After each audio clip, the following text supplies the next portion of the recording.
The Barbados Cricket Association Elite competition continues the coming weekend with the 7th series of matches about to begin.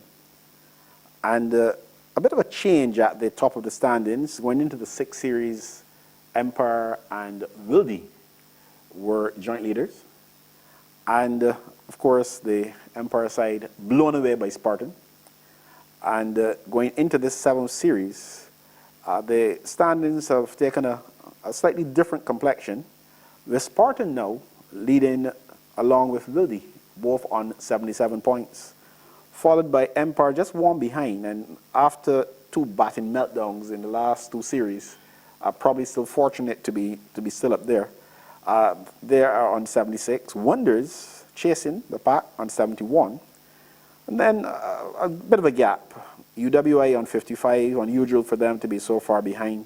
Carlton 51, Gladiola 44, the Barbados Defence Force Sports Program 40, St. Catherine, very worrying 28, and the Barbados Youth on 24, but of course they cannot be relegated. So Spartan, Wildy, and Empire in the best position, so to speak, to take the championship. If Wonders, they are thereabouts, and St. Catherine, it's going to be difficult for them to play Elite next year. Well, it's gotten hot at the top. Let's say up to a couple series ago, it was all Empire and Wildy out front by themselves, and quite almost unnoticeably, Spartan in particular and Wonders have now joined that race. So it's now become a 4-club race towards and that must be the good championship. Well, it's good for the competition, definitely. Yeah. So Spartan, two excellent wins. Back-to-back wins, and now they have surged up to the very top, with Wildy, as you mentioned. And it happened that both Empire and Wildy were kind of held up in that last series of matches. Wonders, as I said, have crept up. And at the other end of the table, St. Catherine continues to languish near the bottom. I know better than to ask you to expand on that, though, so I'm going to all the way over to Ayana. Can St. Catherine save themselves? I'm here sitting looking at the 3 remaining fixtures of the season, and I'm honestly finding it difficult to say that St. Catherine will survive, because St. Catherine has Spartan in Series 7, Barbados Youth in Series 8. That might give them some sort of optimism. Optimism. But their final series is up against Empire at Bank Hall. So they've got to play two of the three top teams. Correct, and they're already 17 points away from the person ahead of them, which is BDFSP, and then Gladiola on 44. So I think that St. Catherine will find it really difficult. But for that last series, I think that Spartan and Wildy will be the game to watch. You said there's 7. They're 28, which puts them what? 12 points. 12 points behind. Yeah, don't make it worse for them. It's okay. So 12 points behind the BDS Sports Program, but that's a lot. It's a lot, but the fact that Spartan actually came from so far behind to be joint leaders, with the point system, things can happen. The real problem is in Catherine is who they've got to play. Well, that's what I was going to say. That makes it a lot. Having to play Spartan in the next round. Spartan on the move. Yeah, and the Spartan side that's getting better. I mean, even if you're optimistic that you can overcome an Empire side that's struggling. Who have that added incentive of striving now for the Stefan King in great form. For the championship. Well, I think I overheard the captain say, not overheard, he actually said it in public, on the air, that Shamar Brooks will be available for the last 2 series, so he probably won't be available for this next match. But yes, with Empire and Spartan to play, that puts St. Catherine really in something of a country. It would call for some exceptional cricket on the part of St. Catherine. They've got the players back, but probably just a game too late, maybe. Well, yes, but as I said, playing against the opposition that they're going to come up against. The teams that they will have in their sights, I would imagine, will be the BDF SP and Gladiola. And it would be interesting to hear if you can tell me who are the opponents of both Gladiola and BDF SP in the last 3 series of matches. BDF SP and Gladiola will be in battle in this upcoming series. And then BDF BDF SP will be playing Spartan in Series A, while St. Catherine will be playing the Barbados Youth. Well, yes, so that may very well be St. Catherine's only hope, last hope, in that with BDF SP playing Spartan in that penultimate round, I believe, they would have the opportunity to pick up the points to make up that gap that has existed between them and BDF SP and Gladiola. Gladiola will be playing Wildy along with Wanderers in the final series.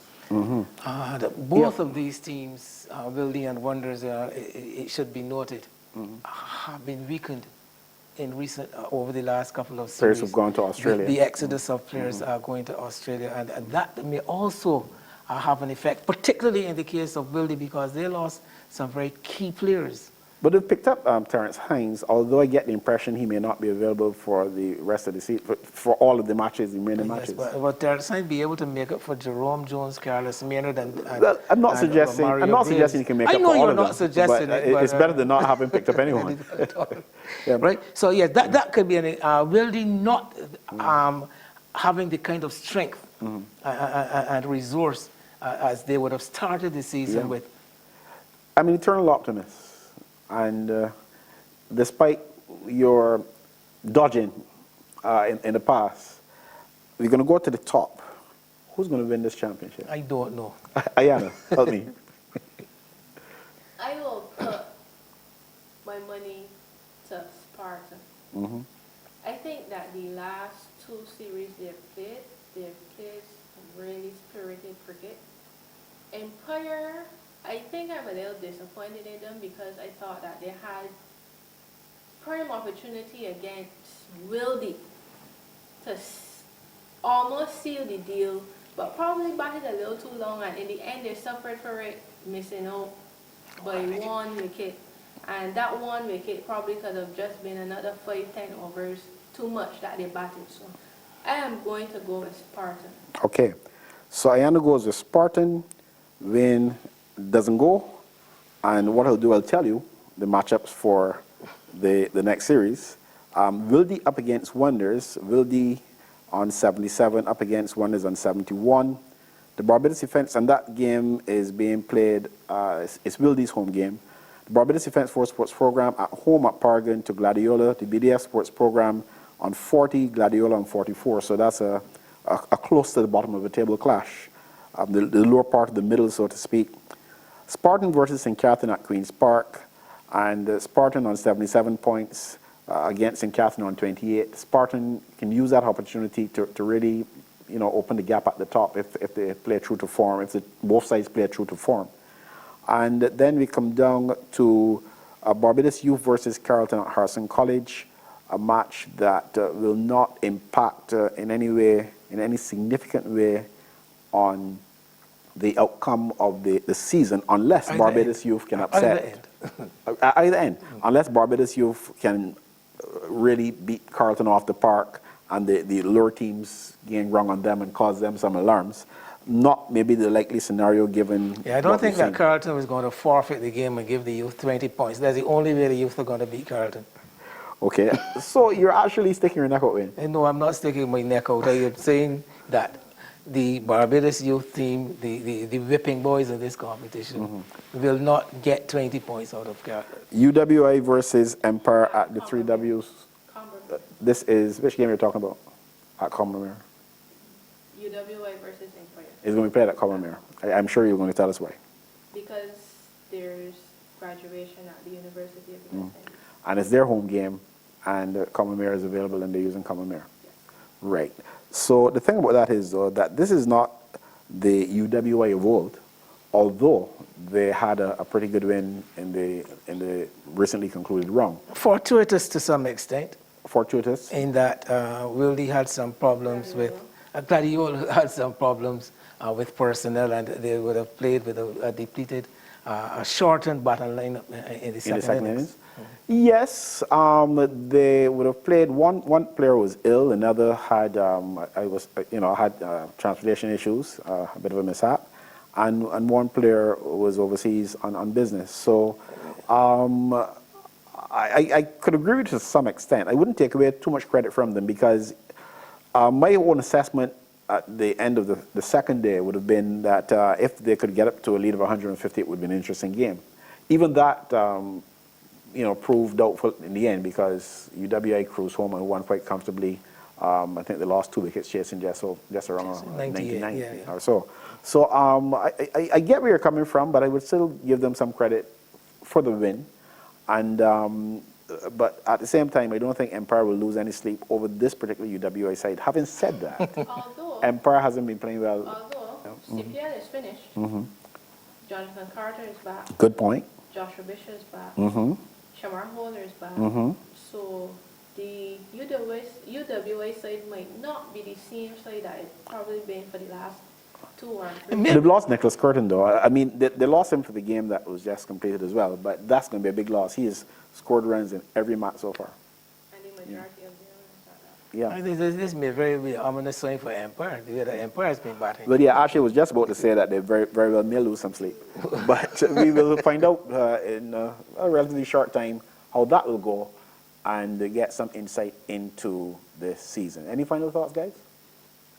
I look forward to the final 3 seasons of the Three season because 3 series. 3 series, sorry. Yeah. Because I think that the race is on for the championship and it should bring out competitive cricket.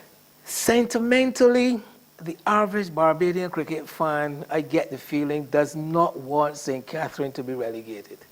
Okay. So we're hoping for miracles. So if you are interested in what's happening at the bottom or what's likely to happen at the top, the invitation is there. Come on out and support your local cricket.